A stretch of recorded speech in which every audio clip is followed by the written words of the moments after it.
হাত তুলে বলতে হবে নেতা আছে, ও সেই নেতা। বিসমিল্লাহির রহমানির রহিম।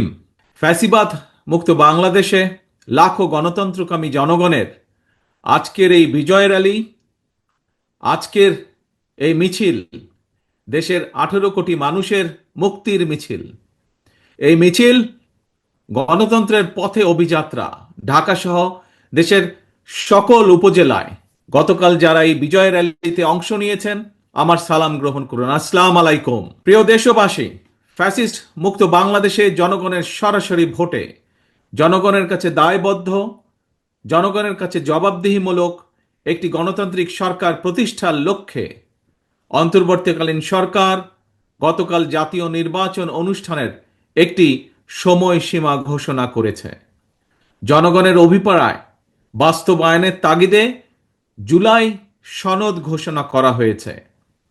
জনগণের অভিপ্রায় বাস্তবায়নের এইসব উদ্যোগকে আমরা স্বাগত জানাই। মানুষের গণতান্ত্রিক রাজনৈতিক অধিকার প্রতিষ্ঠার যাত্রাপথে বর্তমানে আমরা ইতিহাসের যে সন্ধিক্ষণ পার করছি, এই ঐতিহাসিক সময়টির জন্য দেশের গণতান্ত্রিকামী জনগণকে দীর্ঘ 1.5 দশকেরও বেশি সময় ধরে অপেক্ষা করতে হয়েছে। উপস্থিত ভাই বোনেরা, ফ্যাসিবাদ বিরোধী দীর্ঘ সময়ে এই আন্দোলনে আমরা আমাদের হাজারো সহকর্মী সহযোদ্ধাকে হারিয়েছি। আমাদের অনেক সন্তান স্বজনের বুকের তাজা রক্ত দেখতে হয়েছে। বঞ্চিত হয়েছেন বাবা মায়ের জানাজা থেকে অনেকে। সন্তানকে ধরে নিয়ে যাওয়া হয়েছে, স্ত্রীর সামনে থেকে স্বামীকে ধরে নিয়ে যাওয়া হয়েছে, সন্তানের সামনে থেকে পিতাকে ধরে নিয়ে যাওয়া হয়েছে। গুম হয়ে যাওয়া এখনো বহু সন্তান পিতার জন্য অপলক চোখে অপেক্ষা করছে। প্রিয় ভাই বোনেরা, ফ্যাসিবাদ বিরোধী আন্দোলনের সময় বিএনপি সহ বিরোধী দল এবং মতের নেতাকর্মী সমর্থকদের বিরুদ্ধে লক্ষ লক্ষ মিথ্যে এবং রাজনৈতিক উদ্দেশ্য প্রণোদিত মামলা দেওয়া হয়েছে।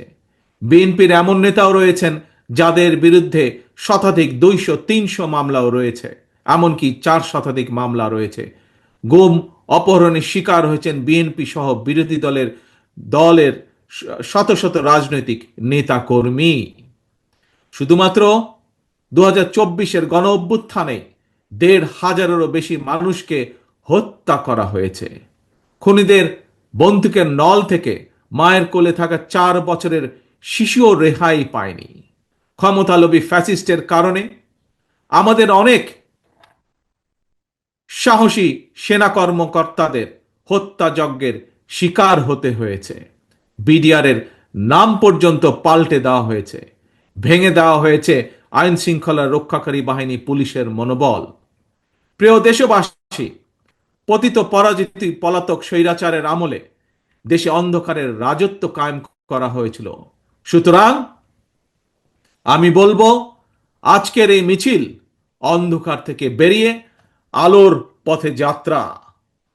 তবে প্রিয় ভাই বোনেরা, প্রিয় দেশবাসী, তবে এ যাত্রা কিন্তু খুব সহজ নয়। ফ্যাসিবাদ, উগ্রবাদ, চরমপন্থা যাতে আলোর পথে অন্ধকারের রেখা টেনে দিতে না পারে, এই ব্যাপারে গণতান্ত্রিকামী জনগণকে, গণতান্ত্রিকামী বাংলাদেশের প্রতিটি ভাই বোনকে আমি সদা সতর্ক থাকার আহ্বান জানাই।